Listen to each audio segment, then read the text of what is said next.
Un texte sur le sacerdoce avec le titre « Quand on y pense ».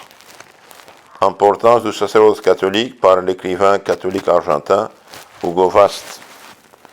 Quand on pense que même la Sainte Vierge Marie ne peut faire ce que fait un prêtre, quand on pense que ni les anges, ni les archanges, ni Michel, ni Gabriel, ni Raphaël, ni quelques princes de ceux qui ont vaincu Lucifer peuvent faire ce que fait un prêtre. Quand on pense que notre Seigneur Jésus-Christ, dans la dernière scène, a réalisé un miracle, le plus grand de la création de l'univers, avec toutes ses splendeurs.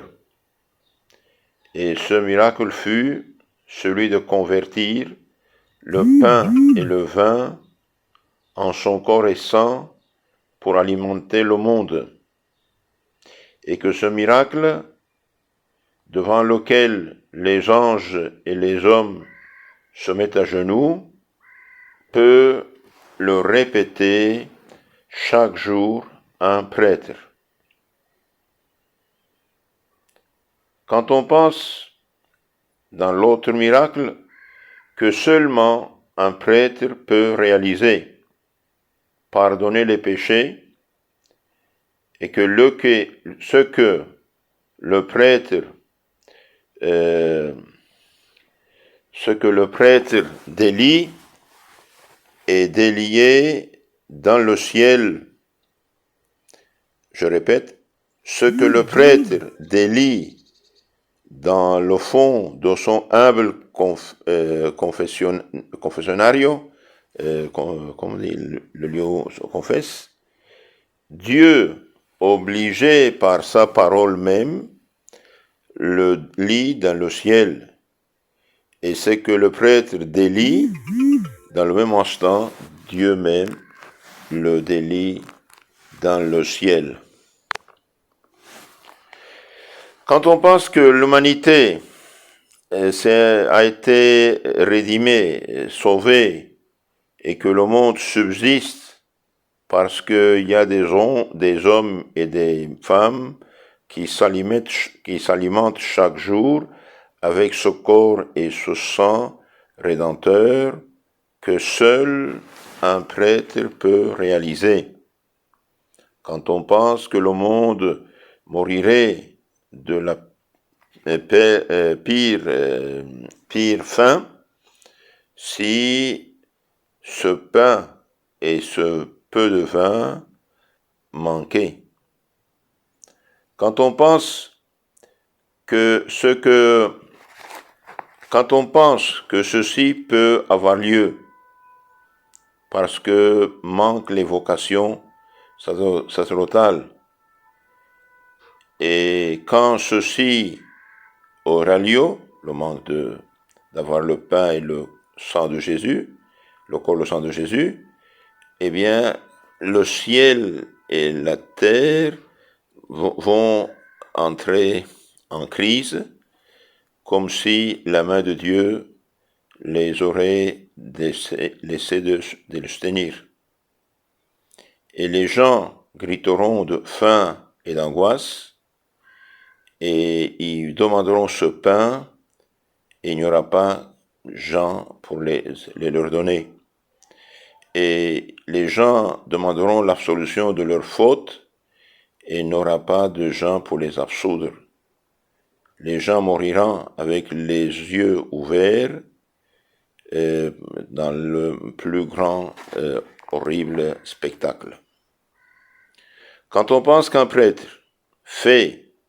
quand on pense qu'il faut plus un prêtre qu'un roi, plus qu'un militaire, plus qu'un banquier, plus qu'un médecin, plus qu'un maître d'école, parce que le prêtre peut les remplacer tous et aucun d'eux peut le remplacer.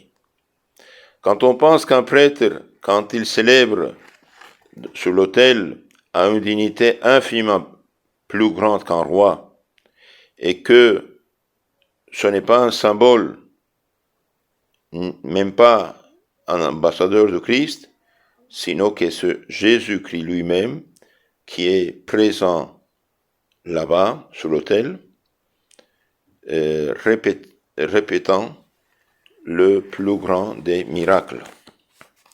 Quand on pense à tout ceci, on comprend l'immense nécessité de favoriser les vocations sacerdotales. On comprend le désir dans les temps passés que chaque famille avait d'avoir une vocation dans son sein. On comprend le grand respect que les peuples avaient envers les prêtres. Ceci est reflété dans les lois. On comprend que le pire crime que quelqu'un peut commettre, c'est d'empêcher ou de décourager une vocation. On comprend que provoquer une apostasie et d'une vocation, et c'est être comme Judas et vendre le Christ de nouveau. On comprend, si un père ou une mère empêche la vocation sacerdotale d'un fils, c'est comme s'il renonçait à un titre de noblesse incomparable. On comprend que plus qu'une église, plus qu'une école, plus qu'un hôpital, ce qui est nécessaire, c'est un séminaire ou un noviciat. Donc on comprend que plus qu'une église, plus qu'une école, plus qu'un hôpital, un séminaire et un noviciat est nécessaire. On comprend que pour donner ou construire ou maintenir un séminaire ou un noviciat, c'est multiplier les naissances du Rédempteur. On comprend que pour donner, payer les études d'un jeune séminariste ou d'un novice, c'est préparer le chemin par où cet homme arrivera à l'autel, que durant une demi-heure chaque jour sera beaucoup plus que toutes les dignités de la terre et que tous les saints du ciel, parce que ce sera Jésus même sacrifiant son corps et son sang pour alimenter le monde. Et malheureusement, le manque de vocation laissera le monde dans la faim et dans la soif de la chose la plus importante, puisque Jésus a dit « Celui qui mange mon corps et boit mon sang a la vie éternelle. »